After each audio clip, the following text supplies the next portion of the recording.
Brought to you by itel।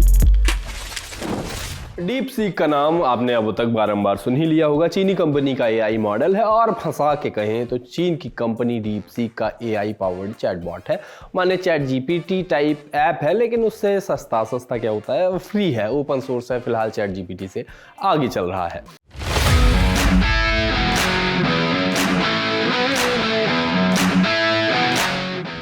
भयानक download हो रहा है, नंबर 1 पर जा पहुंचा है। सिलिकॉन वैली और वॉल स्ट्रीट में उसके कारण भूचाल आया हुआ है। सैकड़ों बिलियन डॉलर का नुकसान हो रहा है। आंकड़े आ रहे हैं इसके कारण एनवीडिया की 600 अरब डॉलर से अधिक की मार्केट वैल्यू घट गई है। ट्रंप की चिंता बढ़ गई है, शेयर मार्केट की लंका लग गई है, बहुत कुछ हो रहा है। इस बीच हर नए ऐप की तरह इसको भी शिकंजे पर कसा जा रहा है। चीन का है तो चीन के विवादित मुद्दों पर क्या जवाब देता है, इसकी भी पड़ताल हो रही है। और चीन ने जिन मुद्दों को, जिन ढंग के राज्यों को विवादित कर डाला है, उस पर ये क्या जवाब दे रहा है, उसकी भी पड़ताल हो रही है। तमाम डीप सीक थ्योरीज भी चली। ट्विटर पर दिखाया गया कि कैसे कोविड लैब लीक के सवाल पर डीप सीक गड़बड़ा जाता है। सवाल पूछने पर पहले तो बड़ा सा जवाब आया, लेकिन जवाब में चूंकि चीन का गला फंस रहा था तो अंत में जवाब बदल के ऐसा हो गया कि ये मेरी सीमा से बाहर का प्रश्न है, कुछ और बात करते हैं।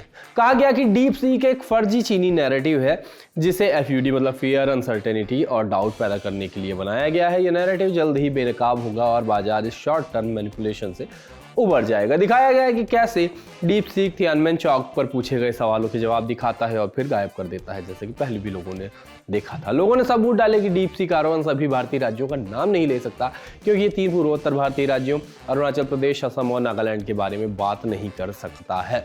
कुछ ने इसे हंसी में उड़ाया कि deep seek funny Arunachal Pradesh के बारे में कुछ नहीं मालूम। लोगों ने भरपूर इस एआई की परीक्षा ली और आलोचना की। जैसे कहा गया, चीन के डीप सीक ने अरुणाचल प्रदेश पर सवाल का जवाब देने से किया इनकार। कहा यह मेरे मौजूदा दायरे से बाहर है। उइगर मुसलमानों के बारे में बात की गई कि अगर आप डीप सीक से CCP के अत्याचारों जैसे उइगर के बारे में सवाल पूछने में पर्याप्त सावधान रहें तो ये आपको जवाब तो देगा, लेकिन जब उसको ये समझ आ जाता है कि उसने क्या किया है तो वो उत्तर को हटा देता है। ये देखना वाकई अद्भुत है। अनुभव आया कि डीप सीक मुझे उइगरों के साथ किए गए व्यवहार के बारे में एक व्यापक उत्तर देता है, लेकिन 5 सेकंड बाद जब उसको ये समझ में आता है कि उसको ऐसा नहीं करना चाहिए था, तो जो लोग प्रोजेक्ट के बारे में शिकायतें कर रहे हैं, ऐसा भी लिखा गया कि जो लोग प्रोजेक्ट के बारे में शिकायतें कर रहे हैं, डीप सीक को $6 मिलियन से कम में बनाया गया है।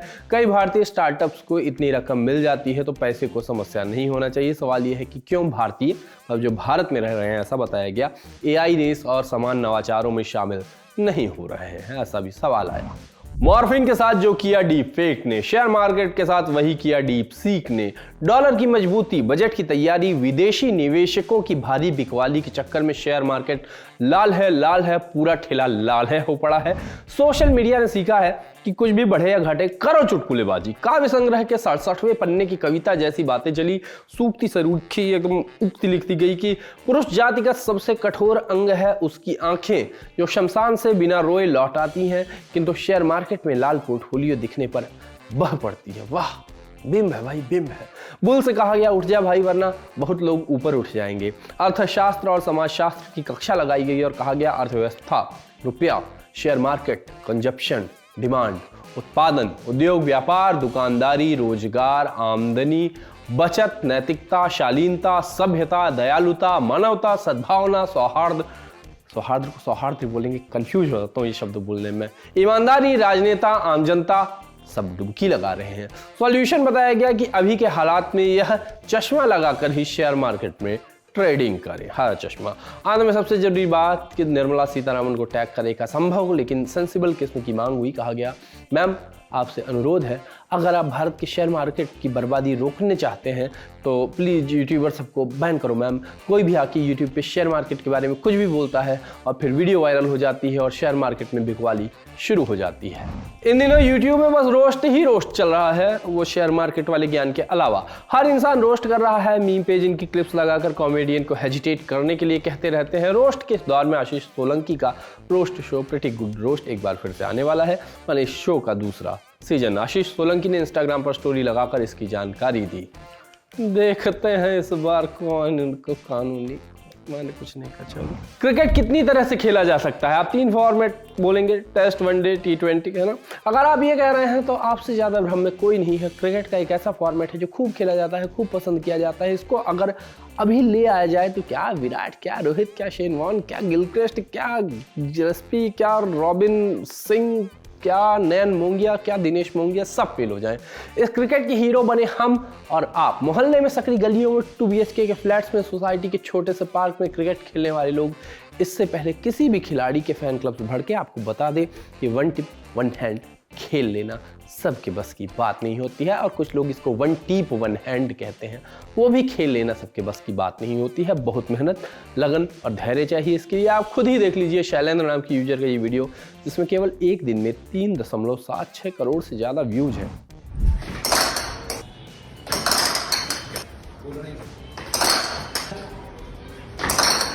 भारत में इंसान बिजनेस करने की सोचता है और करता भी है। हर चीज़ एक बिजनेस अपॉर्चुनिटी की तरह देखी जाती है। भारतीय इंसान उस मौके की खोज में रहता है कि कब कोई बिजनेस कर ले, क्योंकि अनार छीलने में दिक्कत होती है, इसलिए कुछ पैसा बढ़ाकर अनार बेचने वाले अनार छील के बेच देते हैं। आप भारत में पहले से ही उबले अंडे खरीद सकते हैं। भारत वाले नाले से निकलती गैस से भी चाय बना सकते हैं। माने हर चीज़ में बिजनेस है और मिल सकता है। ऐसे में महाकुंभ में भी एक बिजनेस चलने लगे तो कोई आश्चर्य की बात नहीं है। महाकुंभ में तैनात एक पुलिस वाले ने दिखाया एक अनोखा बिजनेस, आपको भी देखना चाहिए। तो भाई मैं आज संगम घाट पे जो ड्यूटी दे रहा हूँ, तो आज आपको एक बहुत बढ़िया बिजनेस बताने वाला हूँ, ठीक है, कि लोग क्या क्या बिजनेस कर रहे हैं यहाँ पे और कितना कमा रहे हैं। 1 मिनट रुको, दिखाता हूँ अभी मैं। जरा भैया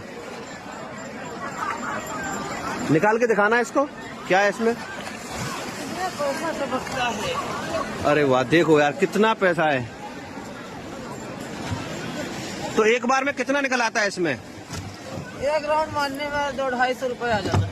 अच्छा, और दिन भर का कितना है? दिन भर में 3,000-4,000 आ जाता है। अरे वाह, ये तो बहुत बढ़िया बिजनेस है। तो कब से कर रहे हो ये?